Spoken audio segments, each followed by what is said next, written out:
Hola a todos, les habla Andrés Cervantes y bienvenidos sean a mi canal Arquicultura. Hoy conoceremos la historia de uno de los monumentos más famosos de Alemania, el Castillo de Neuschwanstein, que significa la nueva roca del cisne. Su historia comienza en 1869 en el Reino de Baviera, un territorio que dentro de un par de años pasaría a ser parte del Imperio Alemán. El rey Luis II de Baviera creía en la monarquía santa por gracia de Dios, pero él no era más que un monarca constitucional, con pocas libertades.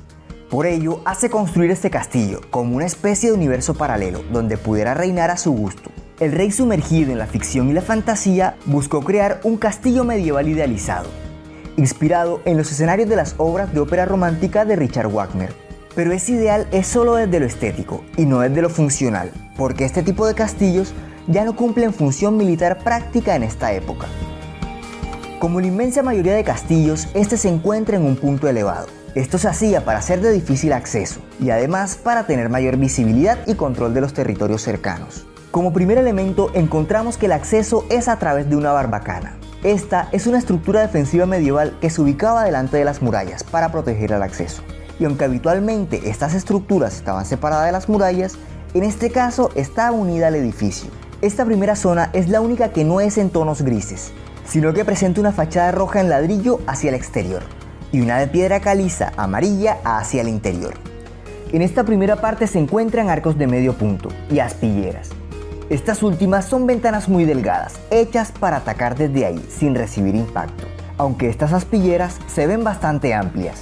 La cornisa del edificio tiene arquillos, un tipo de moldura muy propio de la arquitectura románica, y sobre la cornisa hay almenas, un elemento de la arquitectura militar utilizado para resguardarse tras ellas y atacar desde los espacios.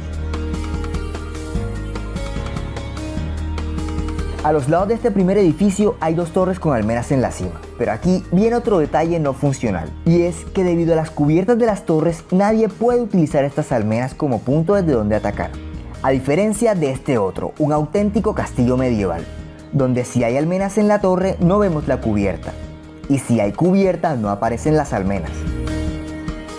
Lista la barbacana, esta serviría como residencia provisional del rey, para poder desde aquí vigilar las obras.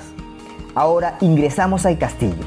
La barbacana se conectaría al resto a través de un ala de unión, dejando en medio uno de los elementos principales que debería tener un castillo, el patio de armas, un lugar destinado para la formación de los soldados y cambio de guardia.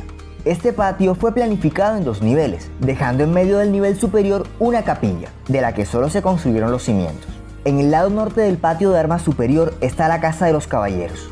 En un castillo medieval convencional, la Casa de los Caballeros estaba destinada para ser la residencia de los soldados que defenderían la fortaleza, pero aquí se pensó para oficinas y cuartos de servicio.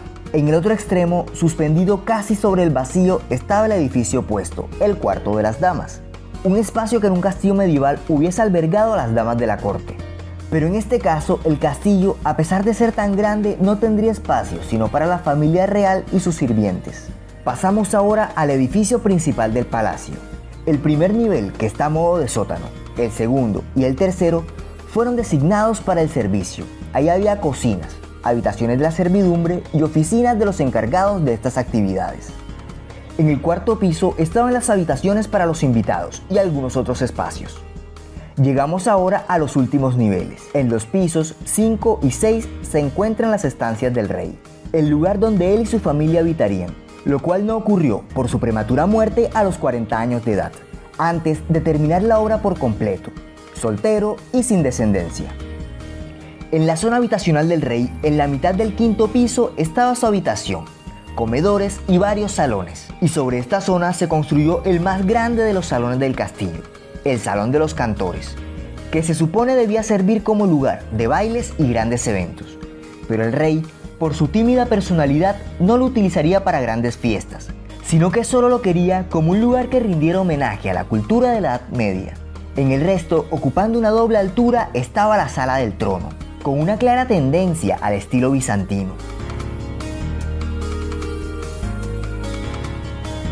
El espacio está bordeado con arcos de medio punto y cubierto con una cúpula.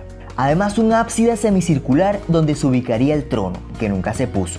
Y todos los muros decorados con una gran cantidad de representaciones con temática religiosa, como señal del derecho divino de los reyes, una doctrina que básicamente dice que la autoridad del rey viene de una deidad.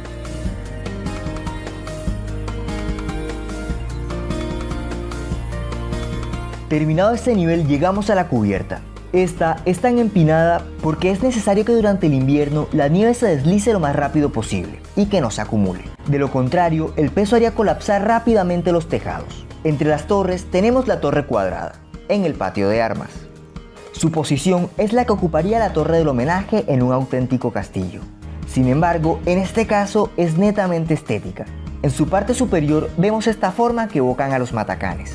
Una saliente sin fondo en torres y murallas, desde donde podían atacar al enemigo si éste intentaba trepar. Pero en este caso, estas salientes están totalmente selladas por debajo. Para poder subir y bajar, había escaleras dentro de las torres anexas a los edificios. Por ejemplo, el cuarto de las damas y la casa de los caballeros tienen sus respectivas torres con escaleras. El edificio principal tiene varios puntos con escaleras. Uno está en un volumen que sobresale por el norte, y los otros están a los lados del vestíbulo. Una torre al sur y otra mucho más alta en el norte.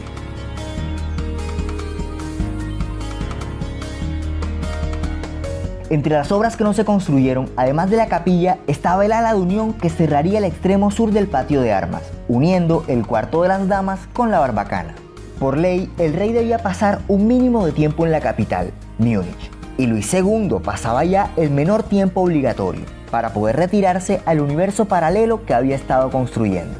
Este reino fantástico despertó toda clase de objeciones entre estudiosos de la arquitectura de aquella época, por el uso de historicismos que no iban acorde con la realidad de aquel entonces. Pero debajo de toda la magia medieval se ocultaban los más avanzados sistemas constructivos de la época, con el manejo del hierro y concreto, grúas y elevadores para transportar cargas dentro del castillo, e incluso un sistema de calefacción, utilizando reglas elaboradas por Leonardo da Vinci. En la actualidad, este gran monumento es uno de los más visitados de Alemania, y aunque es visible desde muchos ángulos, las fotografías más populares son tomadas desde el Puente de María. Y en el 2007 fue finalista en el concurso para escoger las 7 maravillas del mundo moderno.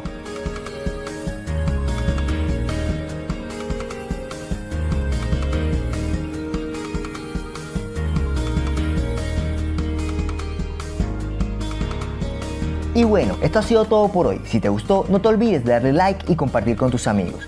Y para que no te pierdas de próximos contenidos, suscríbete a nuestro canal de YouTube y síguenos en las redes sociales de Facebook e Instagram. Les habla Andrés Cervantes. Hasta la próxima.